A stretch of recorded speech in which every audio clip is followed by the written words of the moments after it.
The gravel crunched under my tires as I pulled up to the McKenna Ranch just as the sun was setting over the Montana horizon. I'd driven 6 hours from Bozeman, watching the landscape transform from college-town chaos to endless sky and rolling hills that seemed to swallow the world whole. My best friend Jake had asked me to house sit for 2 weeks while his family attended his sister's destination wedding in Mexico. "It's easy, Carter," he'd said over the phone. "Feed the horses, water the plants, don't burn the place down. You need the quiet anyway after everything with David." He wasn't wrong. The breakup had been brutal. 3 years together, ended with a text message and the discovery that David had been seeing someone else for months. I'd spent the last 6 weeks sleeping on Jake's futon in his cramped apartment, listening to him and his girlfriend through paper-thin walls, feeling like a ghost haunting someone else's life. The ranch house stood before me, a sprawling wooden structure that looked like it had grown organically from the land itself. Warm light glowed from the windows, and I felt something loosen in my chest. Space, silence, time to think. I grabbed my duffel bag from the trunk and made my way to the front door. Jake had said the key would be under the mat, a security measure that would give my city-bred mother an anxiety attack. Sure enough, there it was. The inside of the house smelled like pine and coffee and something else I couldn't quite place, leather maybe and wood smoke. It was exactly as I remembered from the few times I'd visited Jake during college breaks. Photos lined the hallway, Jake as a gap-toothed kid on a horse, his sister Emma in her high school rodeo gear, and family portraits that documented the years. In most of them stood Jake's dad, William, or Will as everyone called him. I'd met him exactly twice. Once at Jake's college graduation, where he'd shown up in dress jeans and a button-down shirt that couldn't quite hide the working man underneath, shaking my hand with a grip that was firm but not aggressive. The second time was at a 4th of July barbecue Jake had dragged me to, where Will had manned the grill with quiet competence while the rest of us got progressively drunker on cheap beer. Both times I'd been acutely, uncomfortably aware of him. At 28, I'd thought I was past the age of awkward crushes, especially on straight men 20 years my senior. But there was something about Will McKenna, the way he moved with absolute certainty, the rare smiles that crinkled the corners of his eyes, the quiet authority that needed no volume, that had made me stumble over my words like a teenager. Jake's mom had passed away when he was 15. Will had raised both kids on his own while running the ranch. Jake spoke about him with a mixture of respect, love, and the kind of exasperation that comes from being completely different people who care about each other anyway. I shook off the memories and focused on the present. I had 2 weeks of blessed solitude ahead of me. Time to read, to write the novel I kept saying I'd start, to figure out what the hell I was going to do with my life now that my relationship, my shared apartment, and my sense of direction had all imploded. I found the bedroom Jake had designated as mine, his childhood room, complete with faded posters of bands I'd never heard of and a bookshelf full of ranch management manuals and Louis L. Amer westerns. I dropped my bag, changed into comfortable clothes, and headed out to do the evening chores Jake had outlined in excruciating detail. The barn was bigger than my first apartment. 4 horses occupied the stalls, and they regarded me with the patient tolerance of beings who knew I had no idea what I was doing. I checked the instructions on my phone for the 3rd time and measured out their feed, filled water buckets, and tried to project confidence I didn't feel. "It's fine," I told a particularly judgmental-looking mare. "I have a master's degree, I can figure out horse dinner." She snorted, which I chose to interpret as approval. By the time I finished, full dark had fallen. The sky was overwhelming, more stars than I'd ever seen, sprawling across the heavens in a way that made me feel wonderfully insignificant. I stood in the yard for a long moment, breathing in air that tasted clean and sharp, feeling the knots in my shoulders begin to release. This was going to be good, healing, exactly what I needed. I had no idea how wrong I was. I woke to sunlight streaming through unfamiliar windows and the sound of absolute silence. No traffic, no neighbors, no David's alarm going off at 5:30 a.m. for the gym routine he'd always claimed was more important than extra sleep with me. I stretched, enjoying the space of the full-size bed, and checked my phone. 8:47 a.m. A text from Jake had come through an hour ago. "Hope you didn't burn down the ranch yet. Emma says hi and wants to know if you're single. I told her you're gay and heartbroken. She said those are just details." I smiled and typed back, "Tell Emma I'm flattered but I'm swearing off relationships. Thinking of becoming a monk. Do they have gay monks?" The response was immediate. Pretty sure that's just called being a priest. Wait, no, you'd have to be Catholic, Orthodox, I don't know, Google it. I laughed, feeling lighter than I had in weeks. This was good. This was exactly what I needed. The morning passed in pleasant domesticity. I made coffee in the ancient percolator on the stove, scrambled eggs that were probably a day away from expiration, and sat on the front porch watching the world wake up. The horses needed feeding and watering again, which I accomplished with slightly more confidence than the night before. I spent the afternoon exploring. The ranch spread out over several hundred acres, most of it grazing land for cattle I occasionally spotted in the distance. There was a creek that ran through the property, cold and clear, and I sat on its bank for an hour with a book I wasn't really reading, just letting the sound of running water quiet my mind. My phone buzzed occasionally with texts from well-meaning friends checking in, asking how I was doing, whether I needed anything. I appreciated it, but I also appreciated the ability to not answer immediately. The ranch existed in a different time zone of urgency. Things would get done when they got done. By evening, I'd fallen into a rhythm. Feed horses, check water, watch the sunset, make dinner, read on the porch until the cold drove me inside. It was the third night when everything changed. I was in the kitchen making pasta with jar sauce, the height of my culinary ambition, when I heard the sound of a truck in the driveway. My heart jumped. Jake hadn't mentioned anyone stopping by. Had something happened? Was the wedding over early? I moved to the window and peered out. A dusty pickup truck sat in the drive, and climbing out of it was a figure I recognized even in silhouette. Will McKenna. My stomach did something complicated and unwelcome. He wasn't supposed to be here. He was supposed to be on a beach in Mexico, far away from the isolated ranch house where I'd been indulging in the occasional fantasy that I'd never admit to anyone, least of all myself. He grabbed a bag from the truck bed and headed toward the house. I panicked, suddenly aware that I was wearing sweatpants with a hole in the knee and a t-shirt that said bibliophile, the only file that's socially acceptable. My hair was a mess. I probably smelled like horse. The front door opened. "Hello," his voice carried through the house, deep and gravelly in a way that did things to my nervous system I really wished it wouldn't. I forced myself to walk toward the entryway, trying to arrange my face into something normal and casual. "Hey, Mr. McKenna, I didn't know you were coming back." He stopped short when he saw me, and something flickered across his face, surprise, maybe, or recognition. He looked tired, I noticed. There were shadows under his eyes that hadn't been there at the 4th of July barbecue. "Carter, right?" He set his bag down. "Jake's friend, didn't mean to startle you. Wedding got postponed. Bride's father had a minor heart attack. Thank God he's okay, but they're rescheduling for next month. Flew back this morning." "Oh no, I hope he's all right." I genuinely meant it, even as my brain was busy recalculating my entire peaceful 2 weeks of solitude. "He will be, scare more than anything." Will ran a hand through his hair, which was more silver than I remembered, cut short and practical. "I told Jake I'd come back, that he should stay with his sister. She's pretty shaken up. Didn't want to kick you out of the house though. Place is big enough for both of us if you don't mind the company." Mind the company, that was one way to put it. "Of course not," I lied smoothly. "It's your house. I'm just the temporary guest." "Appreciate you being flexible." He picked up his bag again. "I'm going to get cleaned up. Long day of travel. You eaten?" "I was just making pasta." "They're enough for two." The question was casual, but something about the way he asked it made my mouth go dry. "Yeah, definitely. It's just jar sauce, nothing fancy." "Sounds perfect." He offered me a small smile, and I remembered exactly why I developed that stupid crush. "Give me 20 minutes." He disappeared down the hallway, and I stood frozen in the entryway, listening to the sound of his footsteps, the creak of floorboards, the distant sound of a shower starting. I was alone in a ranch house with Will McKenna for the foreseeable future.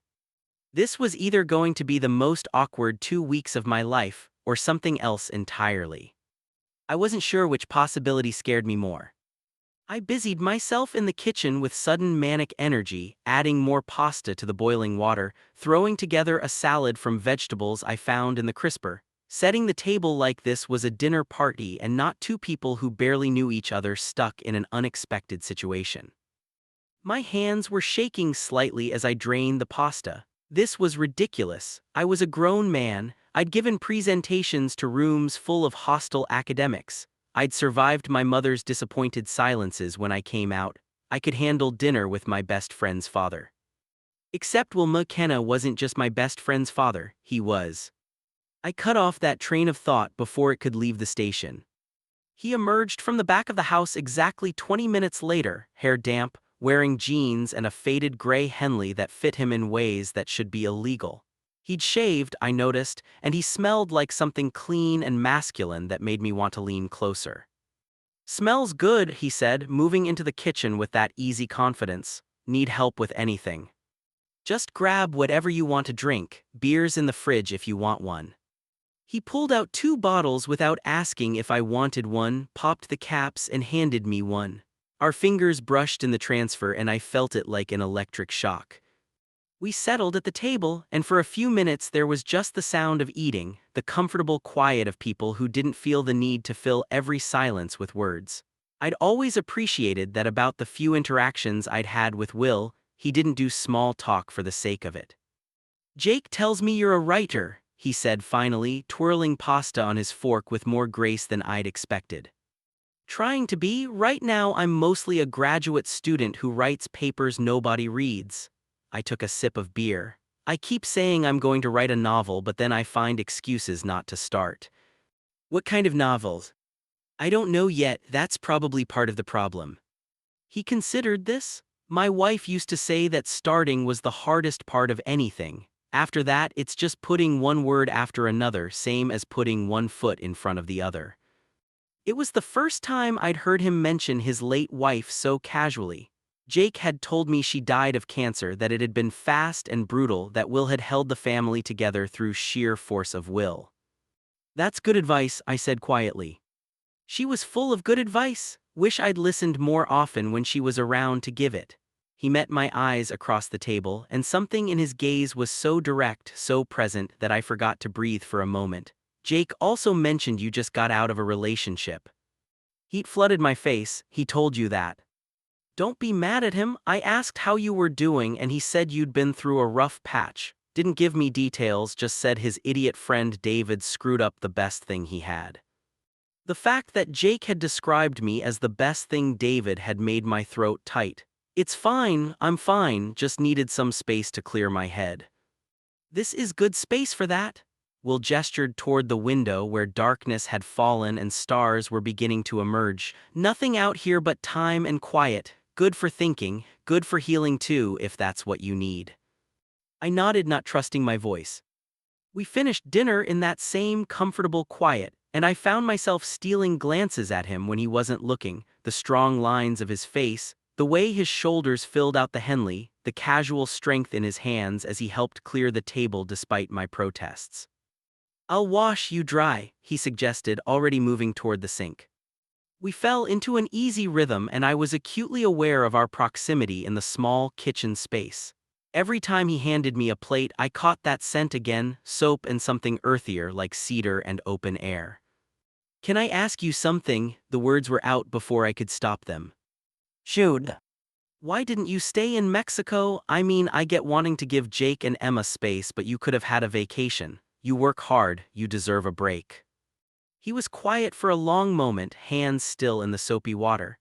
"I don't do well with sitting still, never have, especially not on a beach somewhere with nothing to do but think. The ranch, it gives me purpose, things that need doing, keeps me from dwelling too much on things I can't change." I understood that more than he knew. How many times had I thrown myself into work, into research, into anything that would keep my mind from circling around David, around my failures, around the persistent feeling that I was somehow fundamentally not enough. "I get that," I said softly. He glanced at me, something shifting in his expression. "Yeah, I think maybe you do." We finished the dishes and migrated to the living room where he built a fire in the stone fireplace with practiced efficiency. I curled up in one corner of the massive couch with the book I'd been neglecting, while he settled into a worn leather armchair with a ranch management magazine. The fire crackled, the house settled around us with comfortable creaks. Outside, a coyote called out to the night.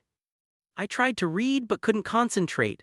I was too aware of him, the way he frowned slightly at whatever he was reading, the unconscious gesture of running his hand over his jaw when he was thinking, the sheer solid presence of him in the space. This was going to be a long 2 weeks.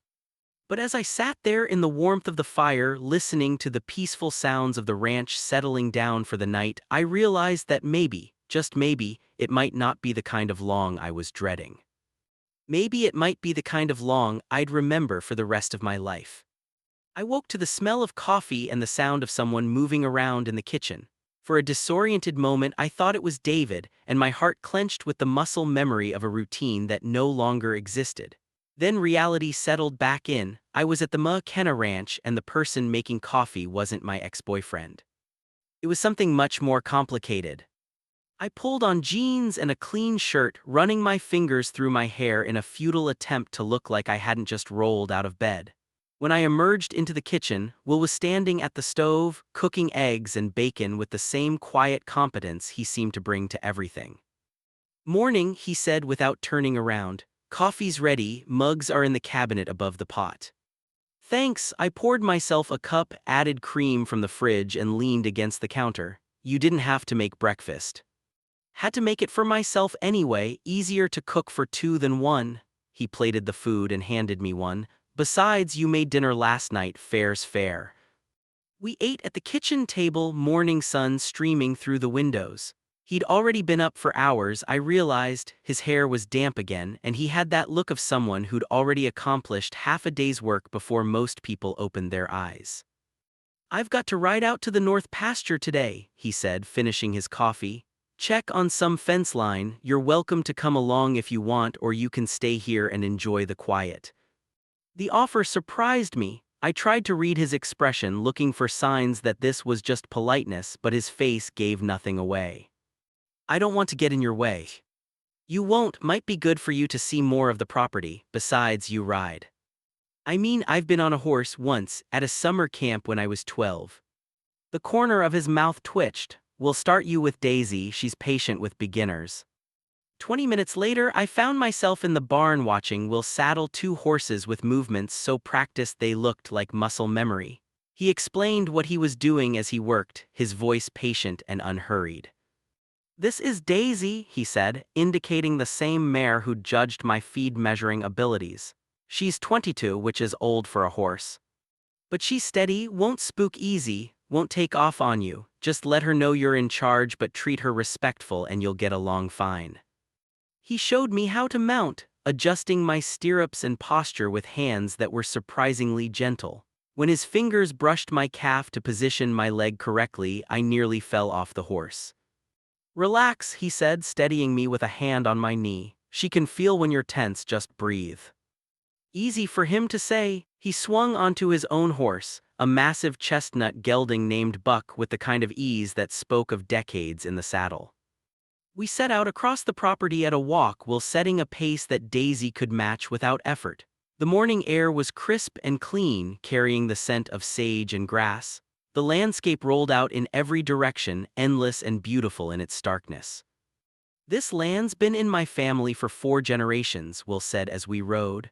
"My great-grandfather homesteaded it back in 1887, built the original cabin that's still standing out by the creek. It's been added onto, subdivided, fought over, nearly lost a few times, but it's still here." "Do you ever think about doing something else?" I asked. "Going somewhere else?" "Used to when I was young, thought about leaving, seeing cities, maybe going to college. But then I met Sarah, my wife, and she loved this place as much as I did. We built a life here, raised our kids here." He paused, looking out over the land. "After she died, people kept asking if I was going to sell, move closer to town. But this place, it's got her in it still. The garden she planted, the fence we built together, every inch of it has her fingerprints on it. Leaving would be like losing her all over again."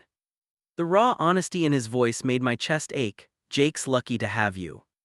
Not sure he'd agree with that all the time. We're different, him and me. He wants things I can't understand, city life, parties, whatever it is young people do. I wanted him to take over the ranch, but that's not his dream. Had to learn to be okay with that. "But you still love him."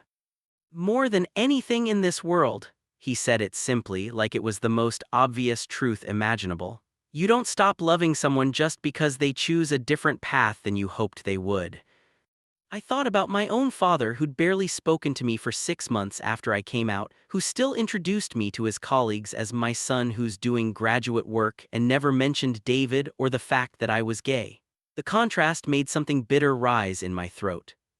We rode in silence for a while and I found myself relaxing into the rhythm of Daisy's walk, the creak of leather, the vast openness around us. Will pointed out landmarks, a grove of cottonwoods where he'd proposed to Sarah, a hill where his kids had learned to ride, the spot where a grass fire had nearly destroyed everything back in '98. The fence line when we reached it was indeed in need of repair. Will dismounted with fluid grace and got to work, showing me how to splice wire and set posts. I helped where I could, mostly just handing him tools and trying not to be completely useless. "You're doing fine," he said at one point, catching my frustrated expression. "Nobody's born knowing how to do this, it's all just practice and patience. I feel like I should know this stuff. I'm almost 30 and I can't even fix a fence." "You know other things, important things. Jake says you're one of the smartest people he knows, says you read books in languages most people don't even know exist. That's not particularly useful out here." "Maybe not, but useful isn't the only measure of worth." He straightened up, wiping sweat from his forehead. "My wife used to say that everybody's got their own kind of smart. Some people are ranch smart, some people are book smart, some people are people smart. Trick is not to judge yourself by someone else's measuring stick." It was such a simple observation, but it hit me harder than it should have. How much of my life had I spent measuring myself against David's effortless social grace, against my father's expectations, against some imaginary standard of what a man should be? We worked in companionable silence until the repairs were done, then rode back as the sun climbed toward midday. I was sore in places I didn't know could be sore, but there was something deeply satisfying about the physical labor, the concrete evidence of work completed. Back at the barn, Will showed me how to unsaddle and brush down the horses. He worked on Buck while I fumbled my way through caring for Daisy, and I caught him watching me a few times with an expression I couldn't quite read. "What?" I asked finally. "Nothing, just you're not what I expected." "What did you expect?" He considered the question seriously. "I don't know, someone more fragile maybe. Jake talks about you like you're this delicate thing that needs protecting, but you're not, are you? You're tougher than you think you are." The compliment shouldn't have meant as much as it did. I'd received plenty of praise in my life for my academic work, for my writing, for my ability to analyze texts with precision. But having this man, this capable, grounded person tell me I was tough, that settled into my chest like warmth. "Thank you," I said quietly. He nodded once, then turned back to his horse, but something had shifted between us, subtle as a change in the wind but just as real. We walked back to the house together, and I wondered what the rest of these 2 weeks would bring. The days settled into a pattern. We'd wake early, share coffee and breakfast, then spend our mornings working on the ranch. We'll had 100 small projects that needed attention: fence repairs, equipment maintenance, organizing the barn, checking on the cattle. I helped where I could, learning as I went. Afternoons, he'd disappear to handle business, calls with suppliers, paperwork in his office, meetings in town. I'd take those hours for myself, reading on the porch, taking long walks by the creek, and actually starting to write. Not the novel I'd been avoiding, but something else. Observations about the ranch, about the way light moved across the land, about the unexpected piece of physical labor. Evenings were for dinner and fire and the kind of conversations that only happen when two people have nowhere else to be. I learned things about Will, that his favorite book was Lonesome Dove, which he'd read so many times the binding was held together with tape, that he'd wanted to be a veterinarian but couldn't afford the schooling, that he played guitar but hadn't touched one since Sarah died because all the songs reminded him of her, that he voted Democrat in a county that would probably run him out if they knew, because Sarah had taught him to think about what policies actually helped working people instead of just listening to what everyone else said. He learned things about me too, about growing up gay in a small Oklahoma town, about the careful dance of being visible enough to exist but invisible enough to survive, about my complicated relationship with my father, who loved me in theory but couldn't reconcile that with who I actually was, about David and the slow erosion of a relationship where I'd made myself smaller and smaller trying to be what someone else needed. "He sounds like an idiot," Will said one night when I'd finished telling him about David's text message breakup. He wasn't always, or maybe he was and I just didn't want to see it. That's the hardest part, realizing that the person you loved wasn't who you thought they were, or maybe they were exactly who they were and you loved them anyway, hoping they'd change. He stared into the fire. Sarah and I were lucky, we grew together instead of apart, but I've seen it go the other way enough times to know how much it hurts.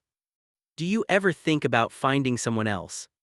The question came out before I could stop it, too personal, too invasive, but Will didn't seem offended. Sometimes, late at night when the house feels too empty, but I don't know how to do it anymore, the dating thing, and I don't know if it's fair to ask someone to love a man who's still in love with a ghost. He looked at me. What about you? Think you'll try again? I don't know, part of me wants to say no, never again. But that feels like letting what happened with David win, like letting his betrayal define the rest of my life. Then don't let it. When you're ready, and you'll know when that is, you'll find someone who sees you for who you are. Someone who doesn't need you to be smaller or different or anything other than exactly yourself. The way he looked at me when he said it made my breath catch. There was something in his eyes, some fleeting expression that was gone too quickly for me to name it.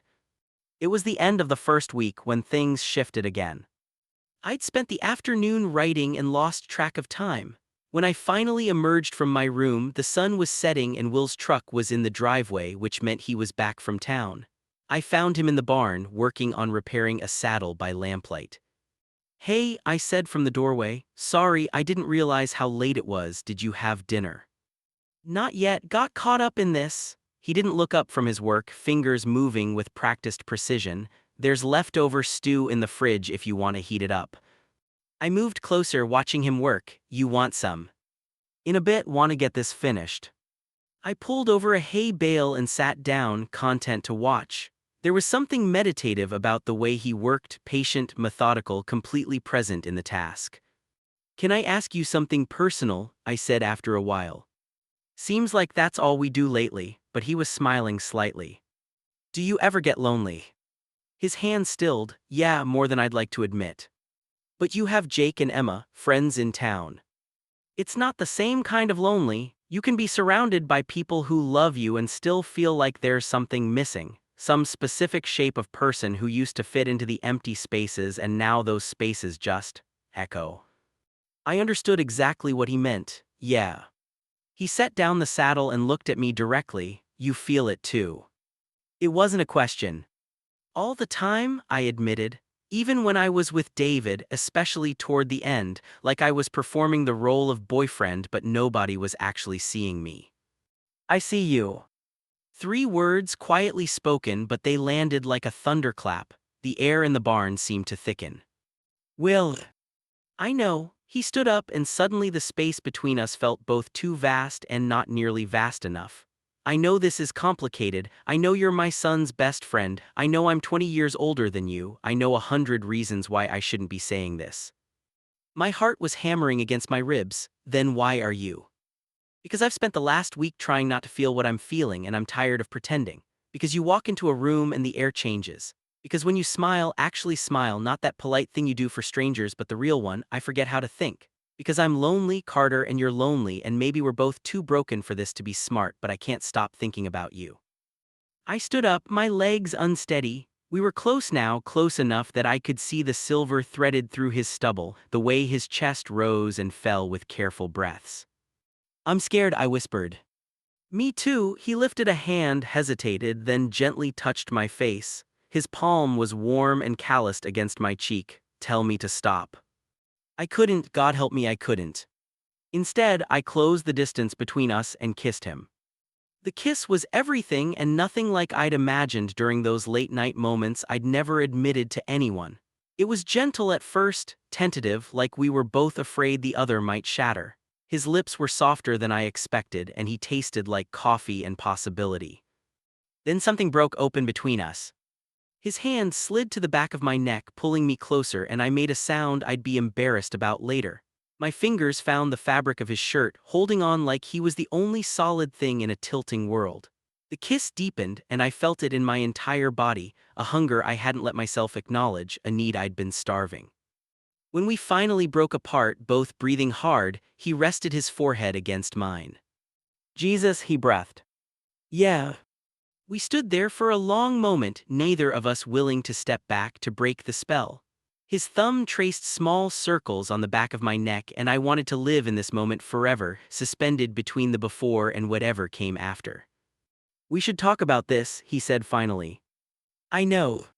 Figure out what it means. I know. Neither of us moved. Finally, reluctantly, he stepped back. The loss of his warmth was physical. He ran a hand over his face, looking dazed. I need a minute to think. Okay. He walked out of the barn, and I stood there alone in the lamplight, touching my lips, trying to make sense of what had just happened. We were careful with each other over the next 2 days. Polite. We still shared meals and morning coffee, but there was a new tension thrumming beneath everything: awareness, attraction, the memory of that kiss hanging between us like unfinished business. I caught him watching me sometimes, when I was reading on the porch, when I was helping him fix a gate, when I reached up to get a mug from the high cabinet and my shirt rode up to expose a strip of skin. His gaze was heavy and warm and made me feel like I was standing too close to a fire. I watched him too, the way his shoulders moved when he was working, the rare moments when he laughed, his whole face transforming, the unconscious grace of someone completely comfortable in his body. It was torture, sweet, exquisite torture. On the second night after the kiss, I couldn't sleep. I lay in bed staring at the ceiling, listening to the house settle, thinking about Will in his room down the hall. Was he awake too? Was he replaying that kiss the way I was? Was he thinking about all the reasons we shouldn't do this again, or was he thinking about all the reasons we should? I got up, pulled on sweatpants and a t-shirt, and padded quietly toward the kitchen. Maybe some water, some fresh air, something to quiet my racing mind. The hallway was dark except for a sliver of light from under Will's door. I should have kept walking, should have gone to the kitchen, gotten my water, gone back to bed. Instead, I knocked softly. Come in, his voice was rough, tired. I opened the door. He was sitting up in bed, shirtless, reading glasses perched on his nose, a book open on his lap. The sight of him, relaxed, unguarded human, made my mouth go dry. Can't sleep, he asked, setting the book aside. No. Me neither. I hesitated in the doorway, suddenly unsure. I can go. Don't, he patted the edge of the bed. Stay, talk to me. I crossed the room and sat down, careful to maintain some distance. The bed was warm where he'd been sitting, and I could smell that scent I'd come to associate with him, clean cotton and something uniquely his own. What are we doing, Will? He was quiet for a long moment. I don't know, but I know I can't stop thinking about you. I know that kiss was the first time I've felt alive in years, and I know that scares the hell out of me. Jake, I said softly, what about Jake? I know. Continue. 1654. I've thought about nothing else. He's my son, you're his best friend. It's complicated. It's more than complicated, it could ruin your relationship with him. I know that too. He looked at me, and the vulnerability in his expression made my heart crack. But I also know that I'm 50 years old and I've spent the last 8 years of my life existing instead of living, going through the motions. And then you showed up, and suddenly I remembered what it feels like to want something just for myself. Not for the ranch, not for my kids, not for anyone else, just for me. I want this, I whispered. I want you, but I don't want to be the reason you lose your son. Then we're careful, we figure this out, we take it slow. He reached out, taking my hand. The contact was electric. I'm not saying it'll be easy, I'm not saying it won't blow up in our faces, but I'm tired of being afraid, Carter. I'm tired of settling for half a life. I looked down at our joined hands, his larger, weathered from decades of work, mine softer but no less real. It felt right in a way nothing had felt right in a long time. Slow, I agreed, we take this slow. He tugged gently on my hand, pulling me closer. Define slow. I laughed, and it felt good, the tension breaking. I don't know, maybe we start with kissing again and see where that leads. I can work with that. This kiss was different from the first, less desperate, more exploring. We took our time learning the taste and texture of each other. His hand cupped my jaw, thumb stroking my cheekbone. I threaded my fingers through his hair, shorter than mine but soft. When we broke apart, I was half in his lap, his arms around me, both of us breathing hard. You should probably go back to your room, he said, but he didn't loosen his hold. Probably. Before I lose what's left of my self-control. Would that be so bad? He groaned, "You're killing me." Good, I kissed him again, soft and quick. "I'll see you in the morning." I forced myself to stand to walk to the door. When I looked back, he was watching me with an expression that made my knees weak. "Carter." "Yeah. I'm glad you're here." I smiled, "Me too." The next morning, everything was different and exactly the same. We still had coffee together, still made breakfast, still did the morning chores, but now when our hands brushed passing a coffee mug, we both felt it. When he adjusted my grip on a tool, his touch lingered. When I laughed at something he said, he'd smile in a way that made my stomach flip. It was like seeing in color for the first time. "Come here," he said that afternoon, when we'd finished repairing another section of fence. I walked over to where he stood looking out over the rolling pasture. He didn't touch me, we'd agreed to be careful, especially outside where anyone could theoretically see, but he stood close enough that I could feel the heat of him. "See that line of cottonwoods?" He pointed to a distant tree line. "That's the creek where I proposed to Sarah. I was 23 years old and scared out of my mind, thought she'd laugh at me. But she didn't. No, she cried and said yes before I even finished asking." He was quiet for a moment.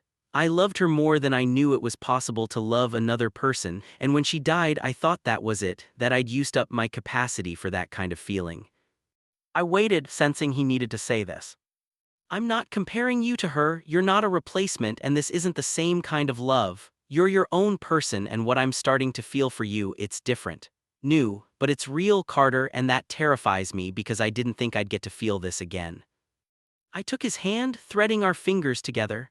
"I'm scared too, of getting hurt again, of this being a rebound or a phase or something that falls apart when reality sets in, but I'm more scared of walking away and spending the rest of my life wondering what if." He squeezed my hand. "So we do this. We do this." That night I made dinner while he showered. I heard him moving around in the back of the house, and my mind helpfully supplied images of water running over skin, soap, steam. I forced myself to focus on the vegetables I was chopping before I lost a finger. When he emerged, hair damp and wearing jeans that hung low on his hips and a flannel shirt only half buttoned, I nearly dropped the knife anyway. "Need help?" he asked, oblivious to my internal crisis. Yeah, sure, can you set the table?" We moved around the kitchen together and it felt domestic in a way that made my chest tight.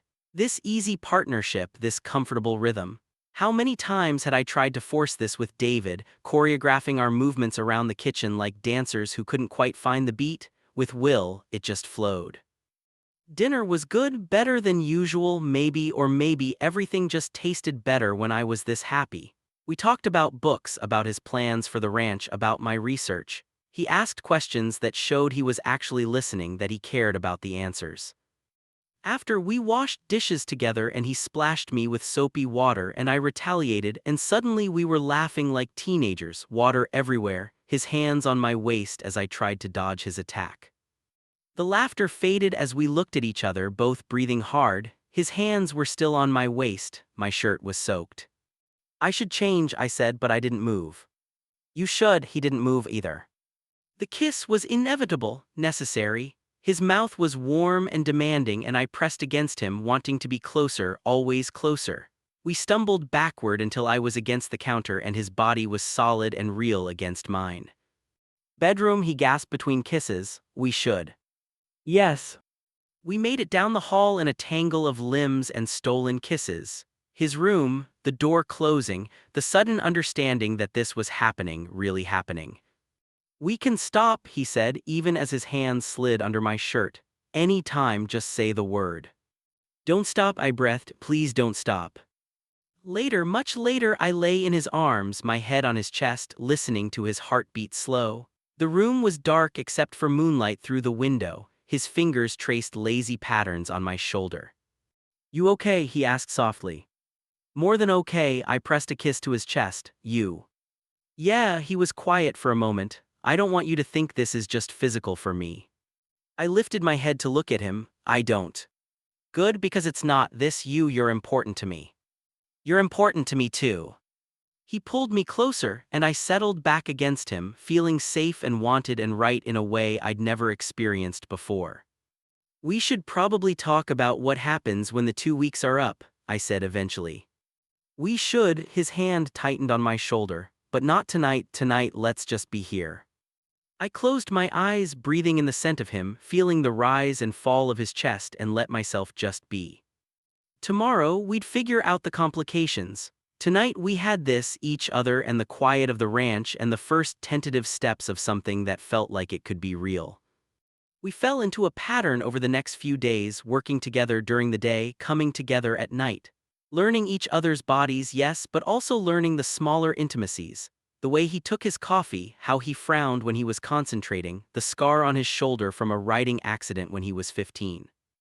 He learned that I hummed when I was writing, that I was ticklish just below my ribs, that I got quiet when I was overwhelmed and needed space to process. It felt like existing in a bubble outside of time where the only things that mattered were the work of the ranch and the growing connection between us. But bubbles, by their nature, are fragile. The first crack came on a Tuesday morning when Will's phone rang during breakfast. "Hey Jake," he answered, and my stomach dropped. I watched Will's face as he listened, making appropriate sounds of agreement and support. They talked about Emma, about the wedding that was being rescheduled, about ranch business. Normal father-son conversation. "He's doing great," Will said, glancing at me. "Yeah, he's been a huge help, actually seems to have a knack for it. Okay, I'll tell him. Love you too, son." He hung up and set the phone down carefully. "He wants to talk to you, says he's tried calling but you haven't been picking up." I checked my phone, which I'd been increasingly ignoring. 7 missed calls from Jake, a dozen text messages. Guilt washed over me. I'd been so wrapped up in Will, in this unexpected thing between us, that I'd been neglecting my best friend. I should call him back. "Yeah," Will stood, collecting dishes. "I'll give you some privacy." I stepped out onto the porch and dialed. Jake picked up on the first ring. "Jesus Christ, Carter, I thought you'd been eaten by coyotes or something. Why haven't you been answering?" "Sorry, I've been busy, helping your dad with stuff around the ranch." That's what he said. "Are you okay? You sound weird." "I'm fine, actually I'm good, really good." "Good enough that you're ignoring your best friend." The hurt in his voice made me wince. "I'm sorry, really, tell me about Mexico, how's your sister?" We talked for 40 minutes. Jake filled me in on the wedding chaos, on Emma's stress about her future father-in-law's health, on the beautiful resort that was wasted on all of them because they were too worried to enjoy it. He told me about the fights he'd been having with his girlfriend, about his job stress, about all the normal complications of his life.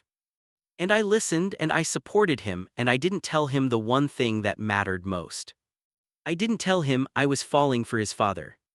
When we hung up, I sat on the porch for a long time, watching the clouds move across the sky, feeling the weight of the secret I was keeping. Will found me there an hour later. "You okay?" He sat down beside me, careful not to touch. We'd been keeping physical contact private just in case.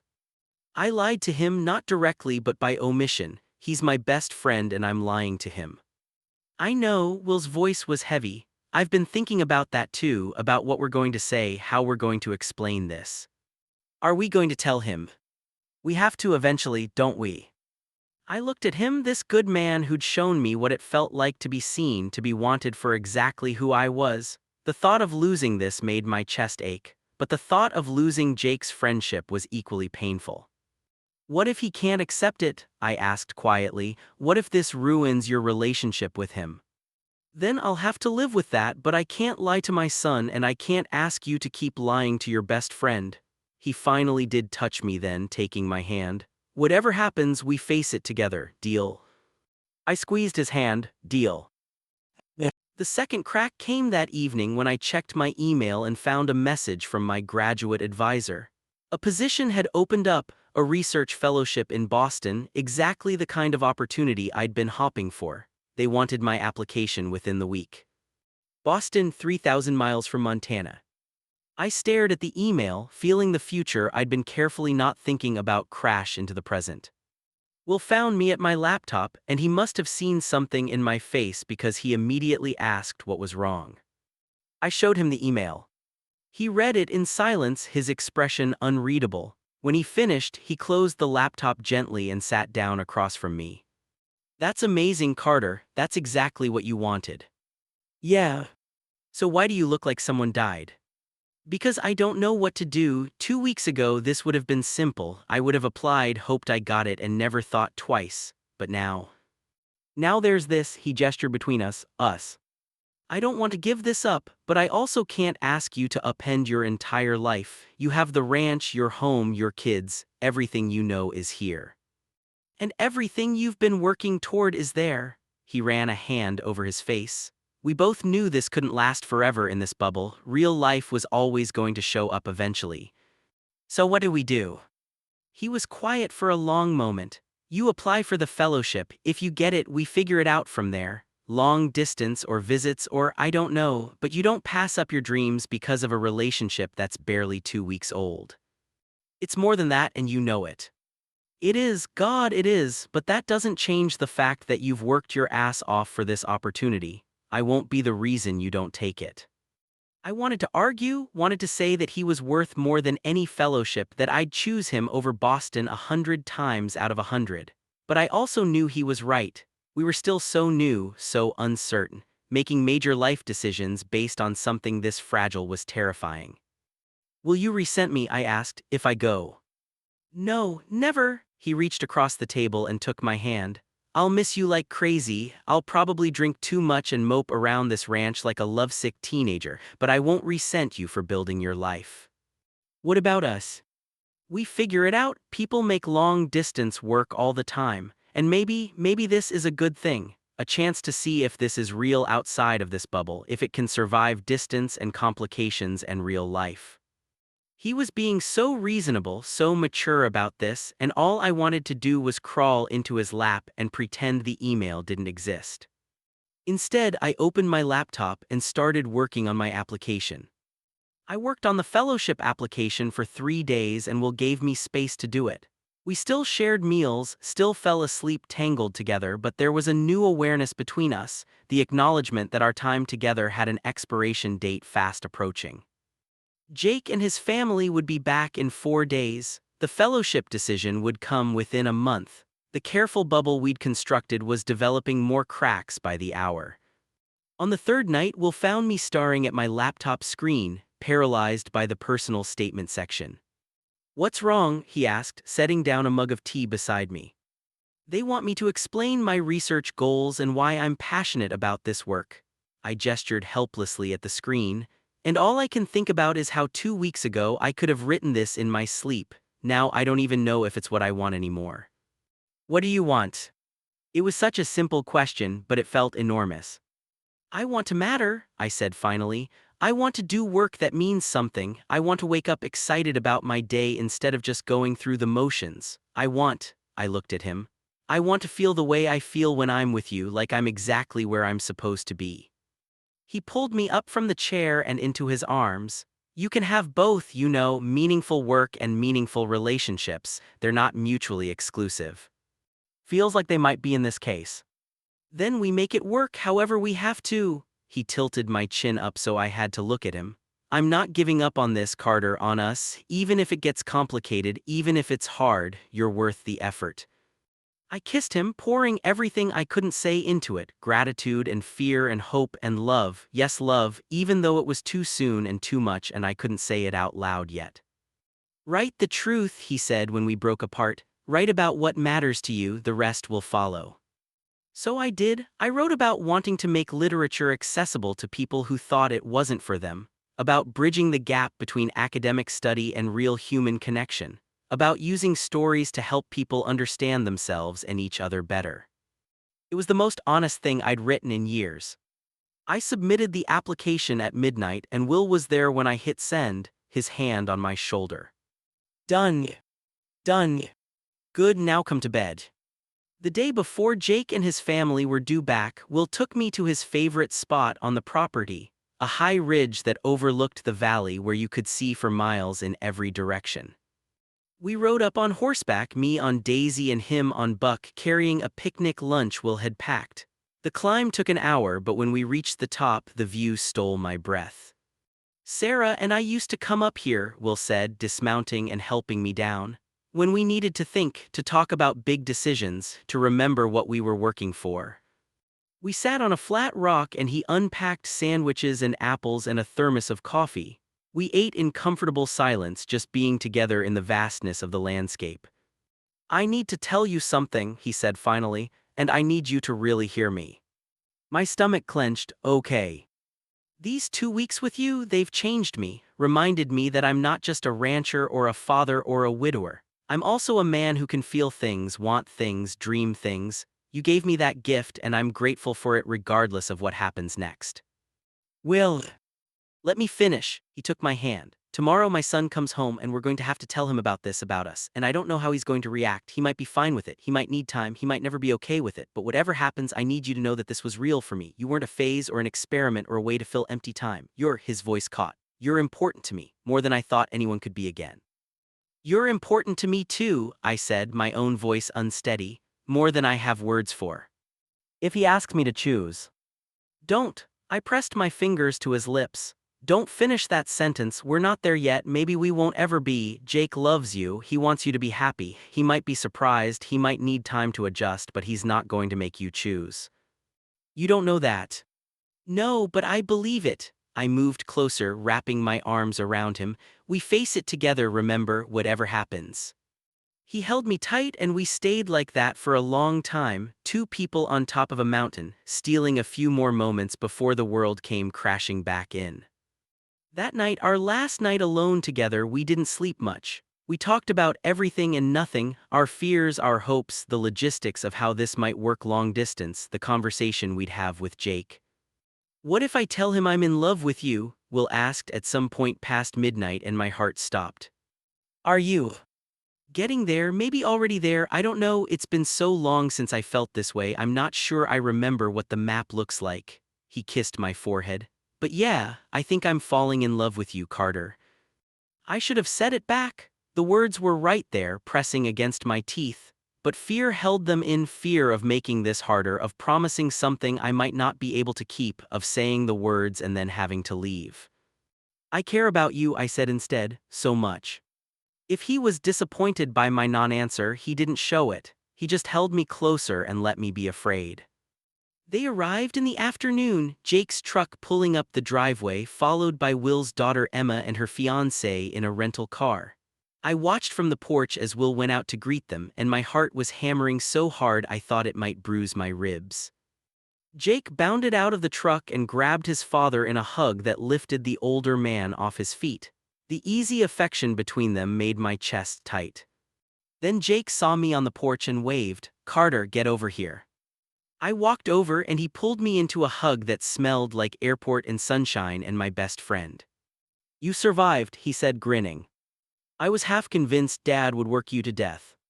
"He kept me busy," I said, trying to keep my voice normal. "Well, you look good, better than you did when you got here. Montana agrees with you." He slung an arm around my shoulders. "Come on, help me get the luggage. I want to hear all about your 2 weeks in the wilderness." I caught Will's eye over Jake's shoulder. He gave me a small nod and I understood. Tonight we'd tell him tonight. Whatever came after, we'd face it together. Dinner was chaotic in the best way, Emma and her fiancé Miguel telling stories about the resort, Jake complaining about airplane food, everyone talking over each other with the comfortable chaos of family who genuinely likes each other. I watched Will across the table, saw how he lit up having his kids home and felt a pang of guilt for monopolizing him for 2 weeks. This was where he belonged, surrounded by the people he loved, the family he'd built and maintained through tragedy and hardship. Where did I fit into this picture? Did I fit at all? After dinner, Emma and Miguel excused themselves to unpack and get some sleep. Jake stretched and suggested he and I go for a walk like we used to during my visits. "Actually," Will said, and the word hung in the air like a gunshot. "Jake, we need to talk to you about something, all three of us." Jake looked between us, his expression shifting from relaxed to concerned. "What's wrong? Is someone sick?" "No, nothing like that, just let's go to the living room." We settled in the familiar space where Will and I had spent so many evenings by the fire. Jake took the armchair, looking increasingly worried. Will and I sat on the couch, not touching but close enough that the energy between us was probably visible. "You're freaking me out," Jake said, "just tell me."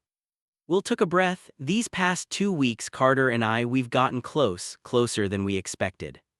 I watched my best friend's face as understanding slowly dawned. His eyes widened, flicking between us. Close how, but his tone said he already knew.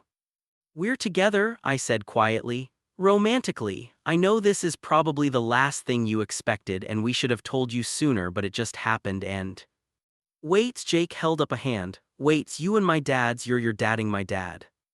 Yes, Will said firmly. And before you blame Carter, this was my decision as much as his. More maybe, I pursued this. I knew it was complicated, but I couldn't help how I felt. Jake stood up, packing to the window. We waited in tense silence. How long? He asked finally. About a week and a half, I said. And you didn't think to mention this, either of you? He spun around and I could see hurt warring with confusion on his face. I talked to you 3 days ago, Carter. You didn't think that might be relevant information. I wanted to tell you in person, we both did. You're my best friend, his voice cracked slightly. And you're sleeping with my dad, my 50-year-old father. Jake, Will said, standing up, don't talk about him like that. Like what? I'm just stating facts. He's 28, you're 50, that's older than I am. It's weird, Dad. Age is just a number, I started, but Jake cut me off. Don't give me that bullshit. Age matters, experience matters, power dynamics matter. He looked at his father. What were you thinking? He just got out of a bad relationship, he was vulnerable, and you took advantage of that? I didn't take advantage of anyone. Will's voice was hard now. Carter's a grown man who can make his own decisions, and I resent the implication that he's too fragile or naive to know what he wants. I'm not saying that, I'm saying this is fucked up. You're supposed to be, I don't know, you're my dad, you're supposed to be the adult here. I am an adult, I said, standing up. And so is your father. We're both adults who care about each other and want to see where this goes. Yes, it's unexpected. Yes, it's complicated, but it's also real, Jake, the most real thing I've felt in years. You've known each other for 2 weeks. We've known each other for 5 years, Will corrected. We've just seen each other differently for 2 weeks. Jake laughed, but there was no humor in it. This is insane. You two are insane. What's the endgame here? Carter's probably moving to Boston for that fellowship. You're never leaving the ranch. This is just going to blow up and make everything messy and awkward, and I'm going to be stuck in the middle of it. We don't have all the answers, I admitted. We're figuring it out as we go, but we wanted to be honest with you. We wanted you to hear it from us. Well, congratulations, I've heard it, and I think you're both making a huge mistake. He grabbed his jacket from the back of the chair. I need some air, I'm going into town. Jake, Will started, but his son was already heading for the door. Just give me some space to process this, okay? I'll be back later. The door slammed behind him, and the silence that followed was deafening. Will sank back onto the couch, head in his hands. I sat beside him, not sure if I should touch him, not sure of anything anymore. That went well, I said weakly. He laughed, hollow and tired, about as well as I expected. What do we do now? We give him time, we let him be angry, and we hope he comes around. He lifted his head, looking at me with exhausted eyes. Do you regret it, any of this? No, I took his hand, threading our fingers together. Not even a little bit, you. No, even knowing it might cost me my relationship with my son, I don't regret it. Is that terrible? It's human. I leaned against him and he wrapped an arm around me. He'll come around, he loves you, he wants you to be happy. I hope you're right. We sat there together as darkness fell outside, holding each other against the uncertainty, against the fear, against the very real possibility that we'd broken something that couldn't be fixed. Jake didn't come home that night. He texted Will at midnight to say he was staying with a friend in town and would be back the next day. The message was terse, impersonal, and it made Will's shoulders slump when he read it. I offered to sleep in my own room to give Will space, but he pulled me close and said, I need you here. So I stayed and we held each other, and neither of us slept much. Morning came gray and cold. Emma was up early making coffee and she took one look at Will's face and asked what was wrong. Jake knows about me and Carter, Will said simply. He's not taking it well. Emma was quiet for a moment, processing, then I repeated. I mean, I kind of saw it coming. We both stared at her. What? She poured 3 mugs of coffee. I've been here exactly 12 hours and the way you two look at each other is pretty obvious. Plus, Dad seems happier than I've seen him in years and Carter's been smiling like an idiot since we got here. It wasn't hard math. And you're okay with it? Will asked carefully. Emma shrugged. You're both adults, you seem good together. Age gap is a little weird, I guess, but I've seen weirder. Miguel's parents have 15 years between them and they've been married for 30 years. She sipped her coffee. Jake's probably just processing. You know how he gets, needs to work through his feelings before he can think clearly. You think he'll come around? Eventually, he loves you, Dad, both of you. He just needs time to adjust to the idea of his best friend dadding his father, which, okay, is legitimately weird, but weird doesn't mean wrong. I could have kissed her. Actually, I might have if Will hadn't been sitting right there. Jake showed up around noon, looking tired and rumpled. He accepted Emma's offer of coffee and sat at the kitchen table, not quite looking at either Will or me. I talked to Maya, he said finally. Maya was his girlfriend, and my buddy Connor got some outside perspective. And Will prompted gently. And they both said I'm being an idiot. He ran a hand through his hair. Maya pointed out that she's never seen you happy like this, Dad, and Connor reminded me that I've been complaining for years about wanting you to find someone. I just didn't expect that someone to be my best friend. Neither did we, I said softly.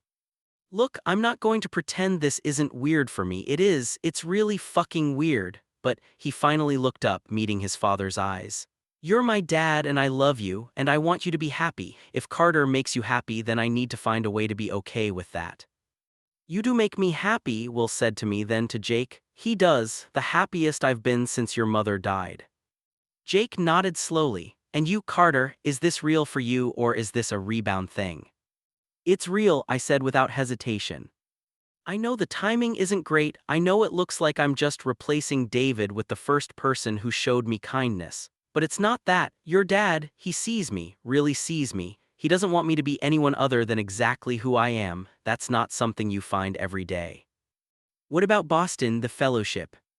I don't know yet. I applied. If I get it, we'll figure it out. Long distance.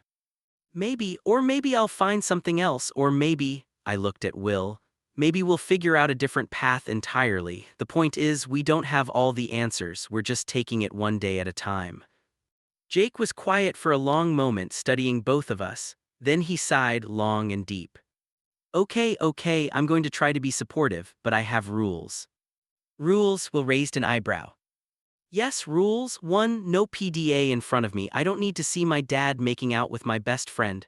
2, I get to still complain to Carter about you, Dad, without it being weird. 3, if you hurt each other, I'm allowed to be mad at both of you. 4, we never ever speak about your sex life, ever. Done, I said immediately. All very reasonable rules. Will nodded. I can live with that. And one more thing. Jake stood up, walked over to me and pulled me into a hug. You're still my best friend, that doesn't change, okay? Even if you're dadding my dad, even if it's weird, you're still my brother. I hugged him back, feeling tears prick my eyes. You're still mine too. When we broke apart, he turned to Will. And you, take care of him, he's been through hell, he deserves someone who's going to treat him right. I intend to, Will said solemnly. Good, Jake grabbed his coffee. Now if you'll excuse me, I'm going to go process this some more by doing something normal like checking on the cattle, alone, where I don't have to think about my dad's love life. He left and Emma grinned at us from the doorway where she'd been watching the whole exchange. See, told you he'd come around. The end. If this story touched your heart, show your support by liking this video. Subscribe to our channel for more powerful stories like this. Your support keeps these stories alive, thank you.